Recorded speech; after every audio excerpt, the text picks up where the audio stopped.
तर लोकसभा निवडणुकीच्या आधीच केंद्रानं हा महत्त्वाचा निर्णय घेतल्याचं पाहायला मिळतंय। सीएएच्या संदर्भातली अधिसूचना आता केंद्र सरकारच्या वतीनं जारी करण्यात आली आहे। समान नागरी कायदा आता देशभरात लागू होणार आहे। तर महत्त्वाची अपडेट आपण पाहतोय।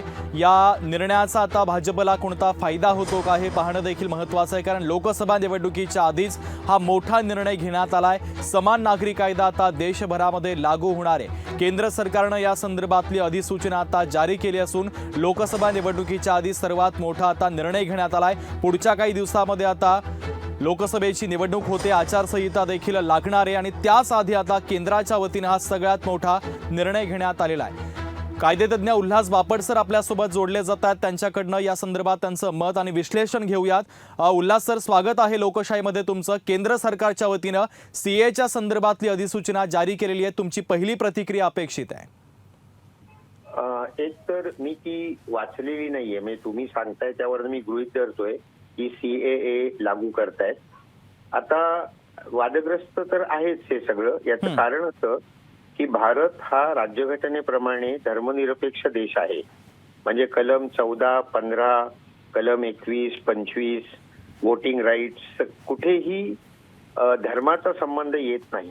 आणि तसंच सिटिझनशिप दुसऱ्या भागामध्ये राज्यघटनेच्या जी दिलेली आहे त्याच्यामध्ये 5 ते 11 या कलमामध्ये 6 5 या कलमांमध्ये सिटिझनशिपचे तरतुदी आहेत, त्याच्यातही धर्माचा कुठेही उल्लेख नाहीये। आणि हे जे सीएए केलेलं आहे त्याच्यामध्ये मुस्लिम, ज्यूज आणि अथिस्ट म्हणजे जे देव मानत नाहीत त्यांना वगळण्यात आलेलं आहे।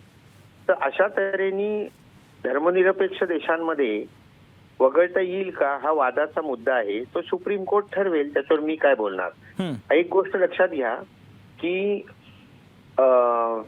बेसिक म्हणजे जे बेसिक स्ट्रक्चर आहे राज्यघटनेचं ते घटना दुरुस्ती करून सुद्धा बदलता येत नाही। आणि त्यामुळे हा जो सेक्युलर आत्मा आहे राज्यघटनेचा म्हणजे धर्मनिरपेक्ष, याला कुठे धक्का लागतो का। आणि यांनी असं म्हटलंय की या अल्पसंख्याकांवर बहुसंख्याकांकडून काय म्हणायचं अन्याय होत होता, त्यांचा छळ होत होता, म्हणून त्यांना आपण नागरिकत्व देतोय। याच्यात एक मुद्दा असा निर्माण होतो की धर्मातल्याच बहुसंख्याकांकडून अल्पसंख्याकांवर पण अत्याचार होऊ शकतो। म्हणजे आंबेडकरांनी जे ज्याच्यासाठी घटना समितीमध्ये ते आले की दलितांवर जो अत्याचार झाला आणि मी या धर्मात मरणार नाही, मी बुद्ध म्हणजे मी धर्म बदलणार, जन्म माझ्या हातात नव्हता पण मृत्यू माझ्या हातात आहे, हे आंबेडकरांचं वाक्य आहे। तेव्हा फक्त मायनॉरिटीजवरच अन्याय होतो हाही मुद्दा मला न पटणार आहे। मेजॉरिटीमध्ये सुद्धा काही लोकांवर अन्याय होऊ शकतो। आता हे जे सगळे मुद्दे आहेत त्याचं सखोल चर्चा व्हायला पाहिजे आणि सुप्रीम कोर्ट शेवट ठरवेल की हे बरोबर आहे का चूक आहे। आता मला राजकारणात काहीच रस नाहीये, मी राज्यघटनेचं फक्त अनालिसिस करून तुम्हाला सांगितलं। थँक्यू।